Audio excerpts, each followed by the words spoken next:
अस्सलाम वालेकुम। अंधेरी रात थी, हवा के झोंके दरवाजे की जंजीर को झंझोड़ रहे थे। एक नौजवान शख्स चेहरे पर फिक्र की लकीरें लिए थाने के अंदर दाखिल हुआ।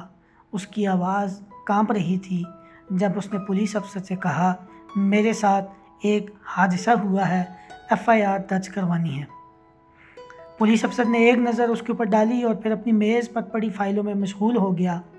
नाज़रीन, ये कहानी सिर्फ़ एक इंसान की नहीं बल्कि पाकिस्तान और भारत के लाखों शहरियों की है जो इंसाफ के लिए थाने के चक्कर काटते हैं। लेकिन क्या आप जानते हैं कि दोनों ममालिक में FIR दर्ज करवाने के कवानीन एक जैसे होने के बावजूद उनके नफाज में ज़मीन व आसमान का फ़र्क क्यों है?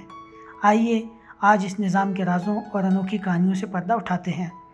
यानी आज की वीडियो में हम बयान करेंगे पाकिस्तान और इंडिया में FIR के कुछ बुनियादी फ़र्क, थाना हदूद की कहानी, मुतासिरीन को मिले हकूक़ और चंद जदीद सहूलियात। वीडियो आखिर तक ज़रूर देखें। नंबर 1, FIR का निज़ाम और बुनियादी फ़र्क। नाज़रीन, पाकिस्तान और भारत दोनों में FIR के निज़ाम का बुनियादी मकसद किसी जुर्म की शिकायत दर्ज करना और पुलिस को तहकीकात शुरू करने का हुक्म देना है। दोनों ममालिक में किसी भी जुर्म की इत्तला मिलने पर पुलिस का फ़र्ज़ है कि वह FIR दर्ज करे। ताहम अमली तौर पर दोनों ममालिक में FIR के इंदराज में फ़र्क पाया जाता है। यानी पाकिस्तान में FIR दर्ज करवाना ज़्यादा पेचीदा हो सकता है और बाज़ औक़ात मुतासरा शख्स को पुलिस स्टेशन में अपने हक़ के लिए जदोजहद करनी पड़ती है, जबकि भारत में सुप्रीम कोर्ट ने FIR दर्ज करवाने के हक़ को मजबूत बनाने के लिए कई रहनुमा खतूत जारी किए हैं, जिससे उसकी अमल दरामद में निस्बतन बेहतरी आई है। नंबर 2, थाना हदूद का मसला। नाज़रीन, एक मसला ये है कि जब कोई वाक़या या हादसा होता है तो आप मुतल्लिका थाने में रिपोर्ट लिखवाने जाते हैं। पाकिस्तान में अब तक यही तरीका राइज है, लेकिन हाल ही में इंडिया ने नए कानून के तहत थाना हदूद की शिक ख़त्म कर दी है। यानी आप किसी भी वाक़े और हादसे की रिपोर्ट किसी भी थाने में करा सकते हैं। नंबर 3, FIR दर्ज कराने में अदालत का किरदार। नाज़रीन, भारत में अदलिया ने FIR के इंदराज में पुलिस की हिचकिचाहट को रोकने के लिए मुतअद्दिद फ़ैसले दिए हैं, जिसमें सुप्रीम कोर्ट ने हदायत जारी की हैं कि पुलिस के इनकार की सूरत में शहरी अदालत का सहारा ले सकते हैं। और अगर पाकिस्तान की बात की जाए तो पाकिस्तान में अगरचे अदालतें FIR दर्ज करवाने के हक़ को मानती हैं, लेकिन अमलन बाज़ मामलात में मुतासिरीन को मुश्किलात का सामना होता है और उन्हें अदालत से रुजू करने में भी मुश्किलात पेश आती हैं। Number 4, online FIR system.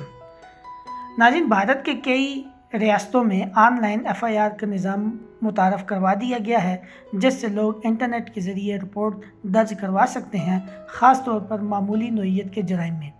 Pakistan में भी ऑनलाइन FIR की सहूलत बाज़ इलाकों में मौजूद है, लेकिन यह निज़ाम भारत की बनिस्बत अभी इतना आम नहीं हुआ और बहुत सी जगहों पर इसे मुकम्मल तौर पर नाफज नहीं किया गया। Number 4, police इस्लाहात।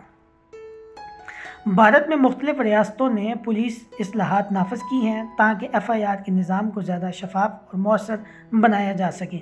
पाकिस्तान में भी पुलिस इस्लाहात के लिए कोशिशें हो रही हैं, ताहम इन पर अमल दरामद में मौजूद सियासी और इंतज़ामी रुकावटें हमा वक्त रहती हैं। नंबर 6, झूठी FIR का इंदराज।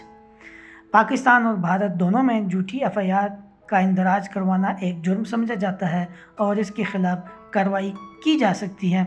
अलबत्ता दोनों ममालिक में झूठी FIR का मसला आम है और इससे निपटने के लिए मज़ीद कानूनी इस्लाहात की ज़रूरत है। नतीजतन यूँ कहा जा सकता है कि पाकिस्तान और भारत में FIR के बुनियादी कवानीन में ज़्यादा फ़र्क नहीं, लेकिन इनके नफाज में वाज़ेह फ़र्क देखा जा सकता है। भारत में अदलिया और पुलिस इस्लाहात के ज़रिए FIR के निज़ाम को ज़्यादा मौसर बनाने की कोशिश ज़्यादा नुमायाँ है, जबकि पाकिस्तान में इस ज़िमन में अभी मज़ीद काम की ज़रूरत है।